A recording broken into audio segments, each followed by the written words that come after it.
Hey guys, welcome back to the Toots and Tires YouTube channel. As always, I'm Zach, and this week we're figuring out camber on this front suspension, we're moving some upper shock mounts, and we're getting this honking radiator installed into the C1 Chevelle. So let's get after it. Lacey's not going to help.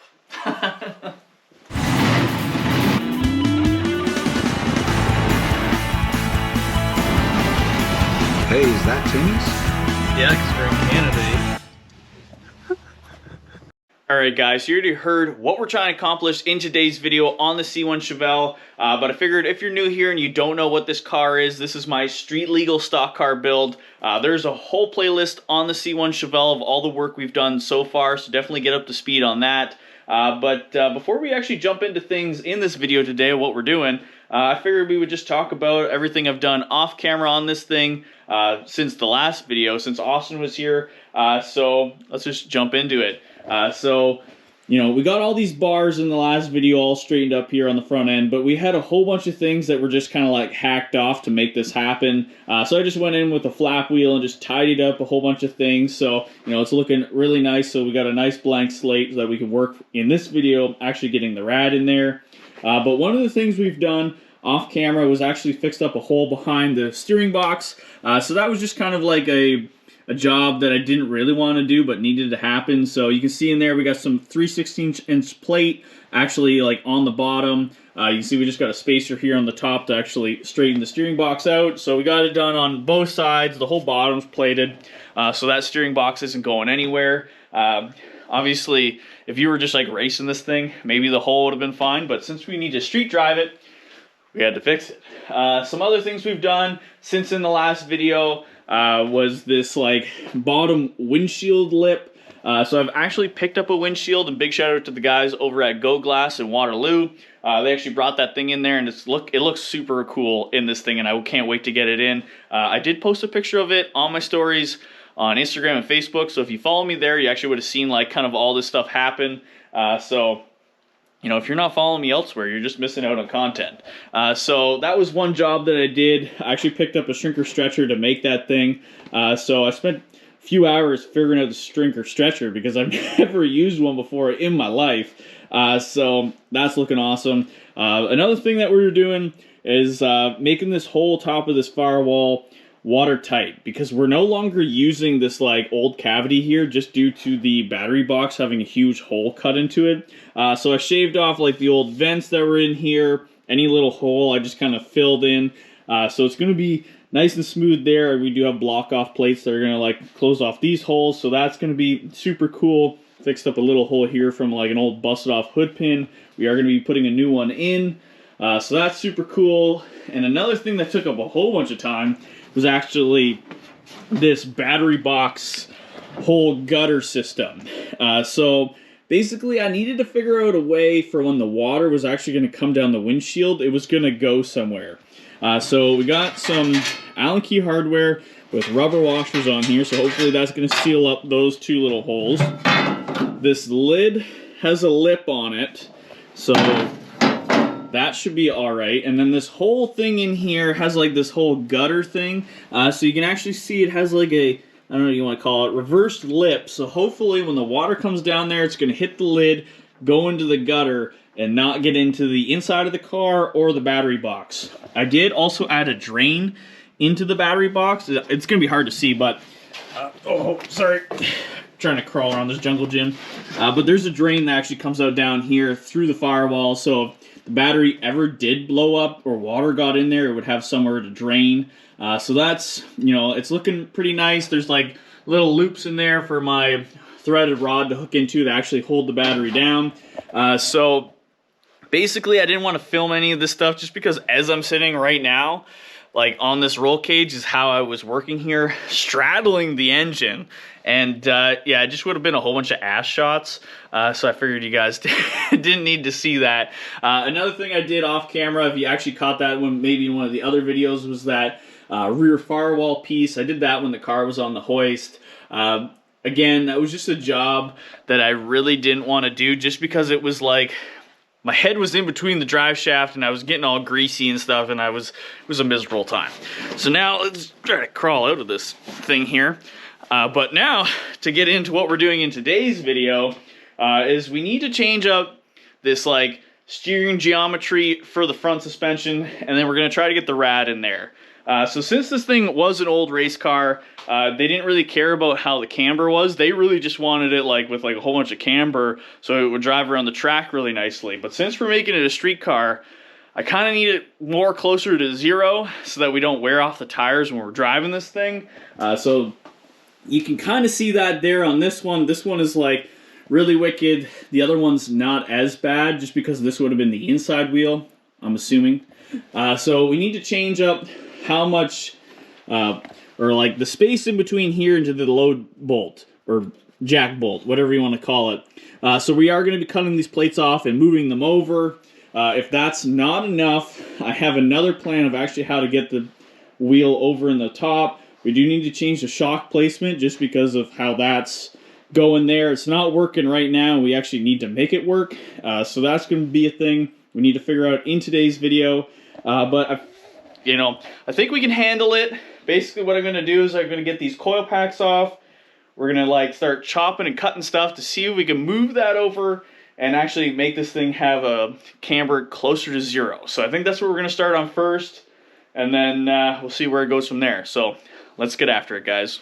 So we got some things ripped apart now, and I'm going to walk you through kind of the measurements I've taken to hopefully we get this back to the same way it was. But good thing that we actually did take this apart, and I kind of was inspecting this upper control arm. You can actually see that there's like a hairline crack right here in the one weld. So I'm going to clean this all up, re-weld that, so hopefully it's going to be nice and sturdy. But it's looking a lot nicer in here without those coil packs. I can't actually wait to get my new wires on there so it looks like this all the time. Just for a simple one, I actually just took a straight edge, actually just put it onto the back side of this plate here, scribed a line so we know actually where 90 is, and actually looking at that line and the cross member, it's actually pretty straight. So we can kind of roughly go off of that, and then just for another measurement, I actually took, I had Dad hold a ruler in here, and I measured from this tube and this tube what the difference was to the back side of the plate. So that's what we have for that, just as another way to actually measure this thing, to hopefully we get it straight so we can like divide the difference of how much we took off and like where it is.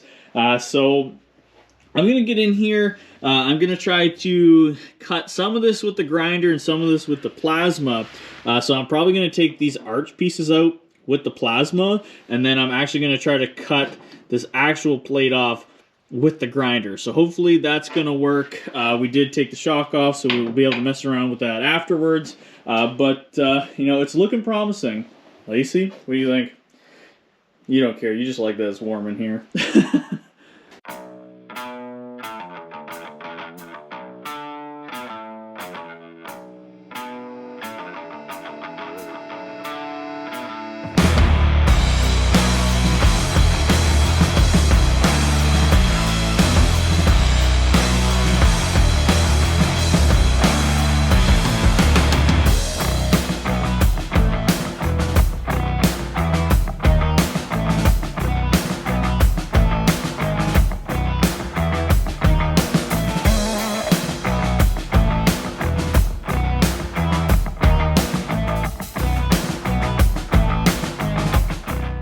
Alright, so we got all that stuff cut out of there, and you can actually see we got some stuff kind of tacked in here. So I just went ahead and I just kind of cleaned up everything with the grinder. I just figured you guys didn't need to see me do that. It was a huge cloud of dust. But we got it as close to the load bolt or the jack bolt as like humanly possible. It's like basically right on top of it there. So hopefully that's going to be enough room and adjustment. I did try the control arm in there and it does fit. But we'll get down here kind of a little bit lower, but only in the upper hole. Before it was in the lower hole, it is what it is. We're going to have a whole bunch of more pivoting room if we put it into the upper one, so that's what we're going to go with. So I'm actually going to just get this thing, all kind of burned in here with the MIG welder, just to make it so it's a little more sturdy, and then we can actually kind of bolt that control arm in here and take a look at the wheel for the first time once it's on the ground. So, that's going to be pretty sweet. Lacey, you've been sleeping.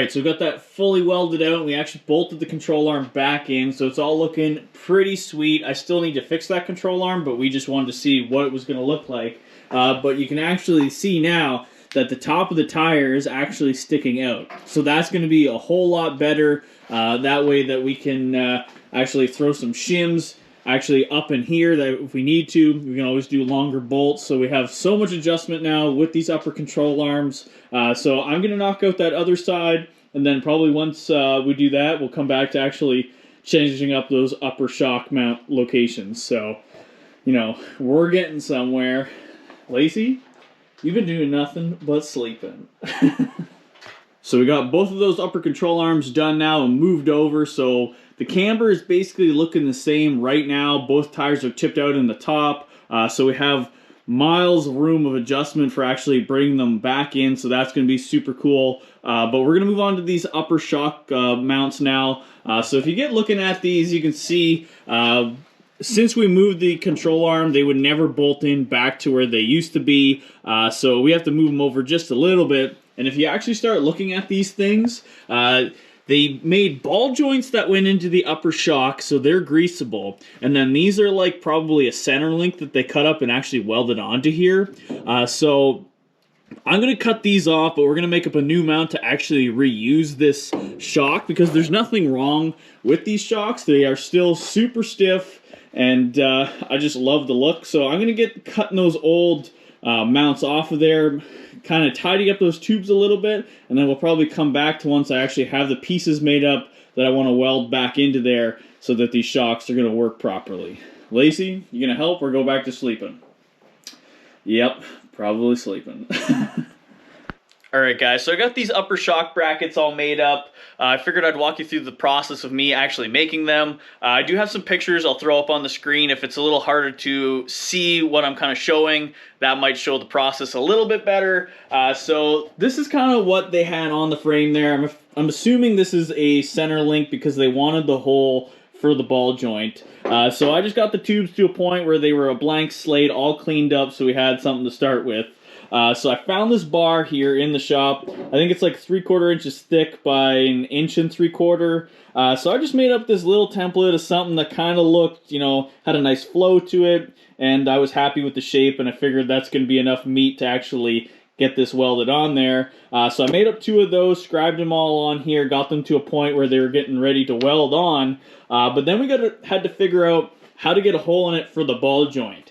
So luckily enough, I actually bought this reamer for when we were doing the other front end stuff on there, so we already had the proper taper. So I just drilled a 1/2 inch hole because this hole on the small side is actually like, it's like a 1/2 inch strong. So I just reamed it out the rest of the way until we actually got to that point. And then, you know, I kind of measured up on here where they're both going to be even, and the shocks still had an angle to them.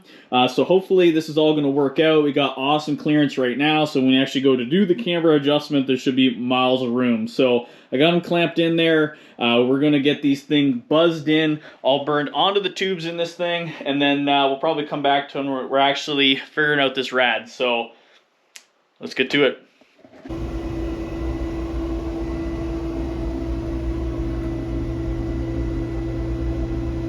So we just finished up those upper shock mounts, and they're looking super cool. They welded in awesome. I had just enough gas to actually get them in there, so, you know, that's a win. But you can actually see that we got the hood on now. So me and Dad have been messing around with this new rad in here, just figuring out our placement, where we want it to be, and kind of what height we need it to be at. So we have it, I think it's about 3/4 of an inch away from the top of the hood. So now we'll be able to actually take up measurements from the top of the frame rail. We're going to go to the top of this tank just so that we can get this thing in here nice and level. You can see that we got some marks in here to where center of the rad is actually going to be. So now what we can do is get this hood off of there, figure out where our mounts are actually going to go onto this so that we can start making brackets to hold this in there and make sure that we got enough clearance for, like, you know, that the rad's not actually going to rub on anything. So, you know, right now it's looking pretty good. You can see we got our whole block set up here actually blocking it up so we could check it out. But Lacey's probably going to walk across the hood now because it hasn't been on there in a while. But we're going to get this hood off and then actually start making up some bars and getting them welded in there. Lacey, you're done sleeping. Alright guys, so I got the hood back off now. So I got my marks here marked. I cleaned up the tubes. And we actually had this tube left over from when we were doing stuff on the panel truck. Obviously we're not finished the panel truck yet, but we had this like 90 bend. So I cut it in half, and then this is kind of where it's going to go. You can kind of see it's going to curve nicely to the upper tube. So I'm going to get these tacked in, and then see if the rad is going to fit in between, and then we can start making our mounts for the rad. You're not sleeping anymore.